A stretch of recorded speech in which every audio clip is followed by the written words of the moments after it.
Time travel monsters and medieval guys who say, dude! Yeah, the Doctor's back.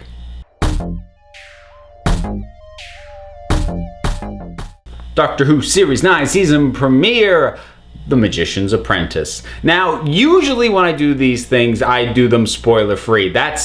Frankly, that's just not going to be the case here, because I can't even talk about the first 5 minutes of this thing without getting into what I would consider to be a massive spoiler, and something that I don't think anyone should know going in. They should come into this cold. So, spoiler-free version opens excellently, has a few up and down moments, ends on a cliffhanger that I'm not sure that I love, intrigued to see how it ends. So jumping right into spoilers, seriously, the cold open on this episode might be the best cold open in the history of Doctor Who. It's amazing and it's stunning, and those hands coming out of the ground and grabbing people, yanking them down, that's awesome and that's creepy, and there's a wonderful anachronism to this sort of world. There's biplanes with firing lasers, and there's this kid trapped, and the Doctor just has great Doctor lines. You know, come on, tell me your name. Tell me the name of the boy who's not going to die today. And the kid says his name is Davros.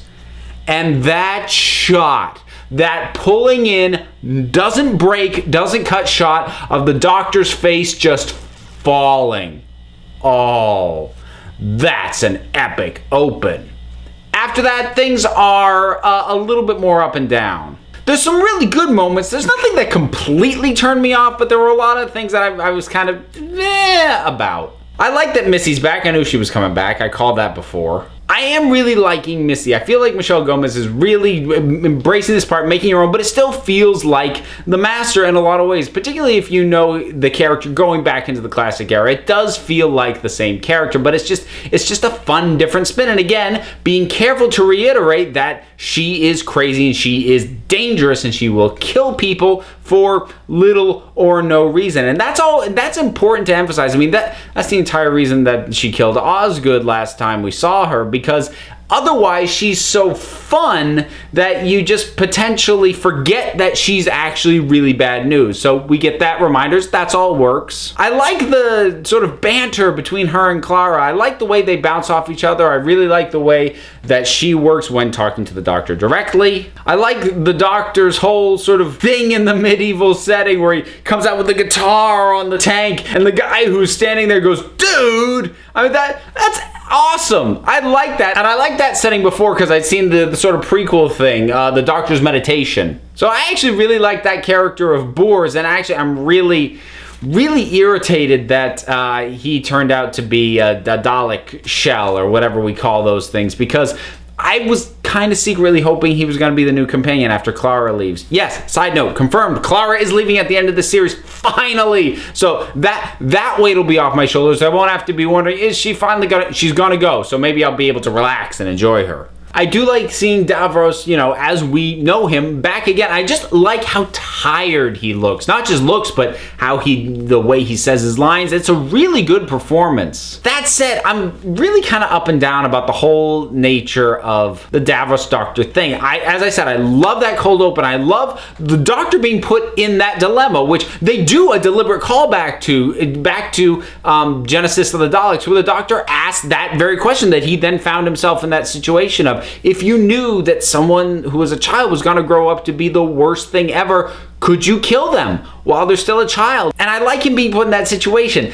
What I don't think I like is the fact that Davros remembers that, and that potentially heavily informs what he ends up doing, and then it becomes a matter of, did the Doctor create Davros? And that I don't like. It's not necessary. It doesn't add anything, and it just kind of makes the world feel too small. That's like one connection too many. That it's just these two kind of feeding into each other, and then it's like, well, nothing else matters aside from each other. And I don't like it for the same reason that I didn't like in Listen, where Clara delivered the exact same speech to a young Doctor that the Doctor then gave to a young Danny. I feel like it just locks too many things in stone too early in a character's development. And I want to say it's too much fate, but I don't have an inherent problem with fate. I can deal with fate, but it stretches my ability to deal with that. The Daleks coming back, that I wasn't sure I liked too much either. Now, the first Dalek we see, and we got a mix of different kinds of Daleks, which is something that I like, but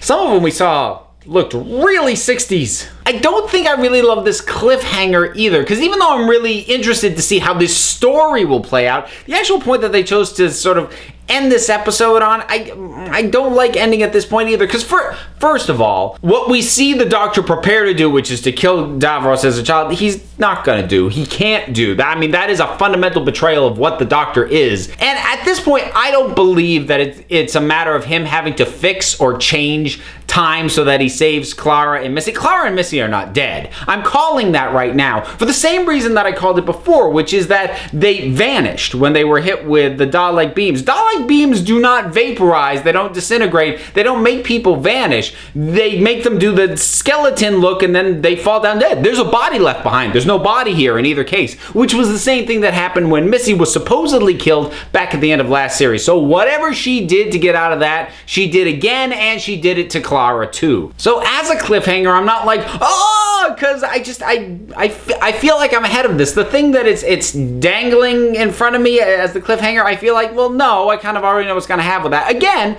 it doesn't mean I'm not interested to see how it ends. I'm really curious to see how the story's going to wrap up. But again, it's a good episode, but it's got some uneven qualities. I guess the other thing that I don't love, I don't love that they're sort of opening the series with this sort of, oh, the Doctor thinks he's going to die thing. It's like, I feel like we've seen the Doctor where he knew or believed going in that he was going to die. I feel like that's been done a few too many times in the last couple of years. Hook me in on something else. Hook me in on the adventure, the scope, the scales, the other people who he's trying to save. Because I never believe that the Doctor's going to die, but you can get me invested in the people he's trying to save or whatever he's trying to do. There's a lot that I do like about this episode, and the things that I really like, but I feel like they're hanging key points on aspects that I not particularly care for. So I guess that about wraps it up. I don't know if this is gonna mark these reviews being more spoilery than they have in the past, maybe, but in any case,